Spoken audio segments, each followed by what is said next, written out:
Are you open to investigating what Ruth Patrick has done to the mental health of so many in this community? I'm not an investigator, Ms. Massey. Thank you. From city councils to school board meetings, our local governments seem to be a mess. This is Sally Meadows. She's a city council member in Los Altos, California. She's responsible for sending over $175,000 to a nonprofit known as WomenSV, which was training police officers who brought us police officers like Brian Jeffrey. I want you to know that when women walk into this police department trying to get help for domestic violence, that your attitude that you just gave me... Are we done? Oh, no, we're not done. Okay. How can I stay? Police departments and the police officers who work for them are funded by taxpayers.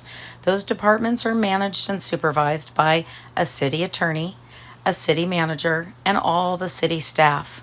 The elected officials, including city council members like Sally Meadows or the mayor, also manage this police department, and they direct the city attorneys and the city staff to make sure they're doing their job.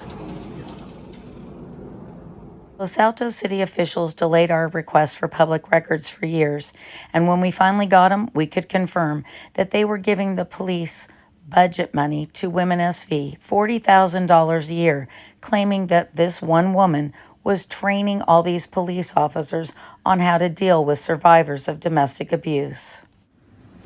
What's going on, everybody? Soliaka here. And don't you just love it when government just spends money willy-nilly? They just take our money and say, hey, even if we don't make money on this, we're gonna lose it anyway. So I hope you get ready, get your popcorn ready, because this one's pretty hard to swallow.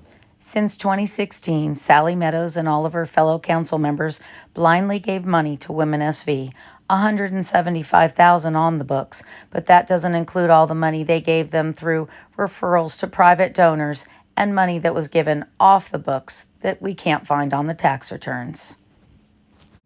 What I will say is that last year, if my colleagues recall, there was some information presented.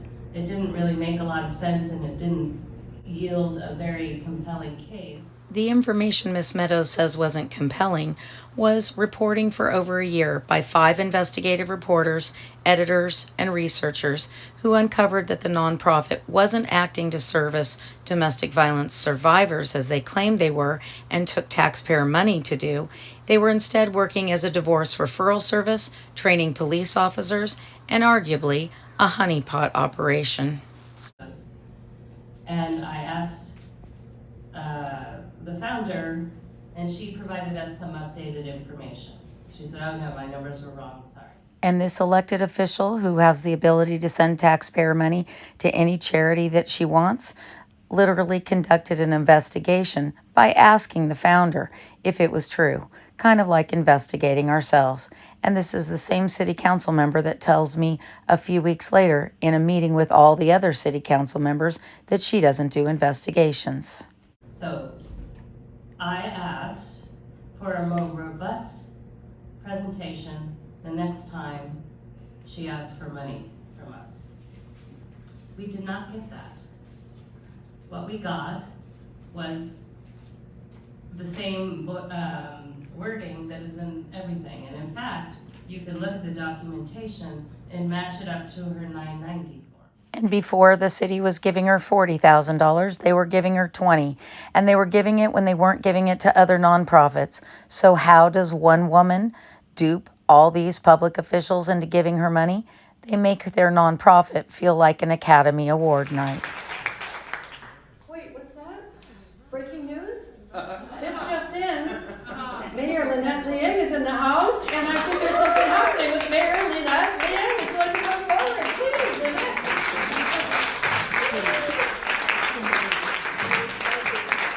Represent the city of Los Altos, and we are so glad that we can be here to offer a donation of $20,000.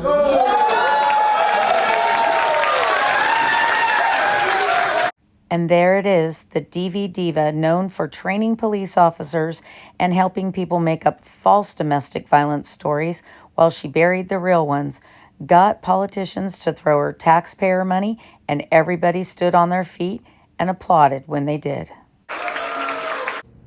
I just don't know what to do with it. We've asked asked. We asked last year, she sort of fixed some numbers. We asked last year, and she sort of fixed some numbers, so we gave her $30,000 and an award. Ruth Darlene, we will move to special presentations. Never had a survivor willing to speak up. I was a supporter of WomenSV initially. I actually attended the first fundraiser in Palo Alto. But then red flags started coming up. And my lengthy experience, I can really tell what's right, what's wrong for crime victims.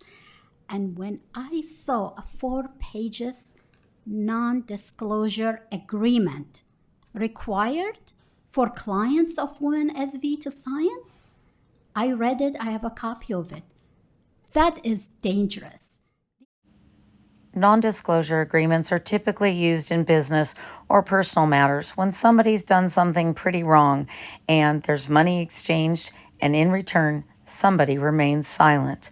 And for a nonprofit getting public and private funds to make non-disclosure agreements of the people who are coming to them for support, that was a red flag. And this is Joe and Guy. They run CTI Security. They have former experience with the FBI and the CIA, and Ruth Patrick was using them as part of her business model. She would get people to come to them and then send them their electronic devices, their tax returns, and their private information that couldn't be gotten otherwise. And nothing was ever really done with that information to help people trying to access WomenSV, but a lot was done with the information in what we think was a honeypot operation designed to destroy political careers and win divorce lawyers a lot of money. Feel for whatever you've gone through, but this sort of smear campaign isn't helpful. That sort of smear campaign happened to be our reporting for over a year on this nonprofit and the taxpayer waste that was associated with it that the city council members still don't want to admit was a mistake. I'm trying to evaluate this on its merits. She didn't provide us the depth of impact in our community. And again, if I can go on the 990 and find the same exact words verbatim as to who she serves and the numbers, we're not getting any documentation of her impact in our community. So I cannot support it. For that reason, the smear would make me want to support it. Meaning that when investigative reporting uncovers that these politicians have wasted taxpayer money and funded a nonprofit that is doing more harm than good, it makes them want to support it more. So we went to an association for all the city council member meetings, and we thought we'd look at who their friends are and what they're doing with your money. And the day we went, the Santa Clara County Grand Jury came out with a report about how it's hard to discern the truth when these city council members are involved. Yeah, I'm just supposed to meet someone in here for just a second.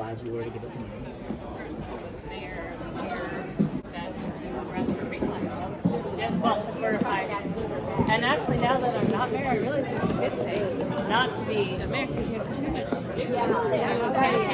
Hello, yes, Susan. When elected officials get into office and don't serve the entire community they're elected to serve, but instead just serve their friends and answer to reporters that will report favorably on them or take just the right picture, we have a problem. Hi, Miss Meadows. I'm Susan Bassey. And all the ladies out there who were duped into going to WomenSV, you might recognize this as government gaslighting. We've seen it before in high school. Issues that WomenSV has been causing on the women we've been... I'm here as an observer tonight, and I welcome you to do the same. Are you open to investigating what Ruth Patrick has done to the mental health of so many in this community? I'm not an investigator. And there you have it, the woman who was elected to office who claimed to have investigated WomenSV and all the taxpayer money that was being spent isn't an investigator after all.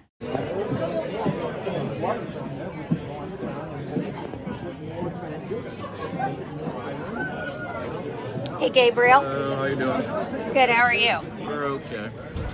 I sent you a further production on my records request right before I left here. Okay. I'll be looking forward to that. Timeline, the city attorney. So you got no other records? Have a good day, Miss Bessie. When city attorneys, city managers, elected officials, and police officers work this hard and trying to avoid our questions, we're going to ask them more, because the job of a journalist is to comfort the afflicted and to afflict the comfortable.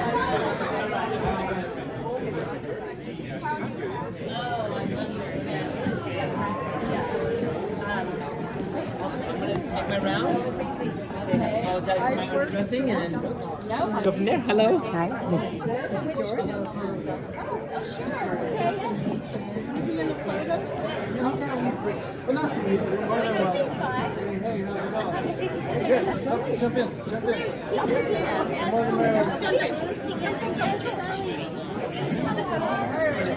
These are the politicians that want to control the photographs that are taken of them and the narrative that gets out in the news.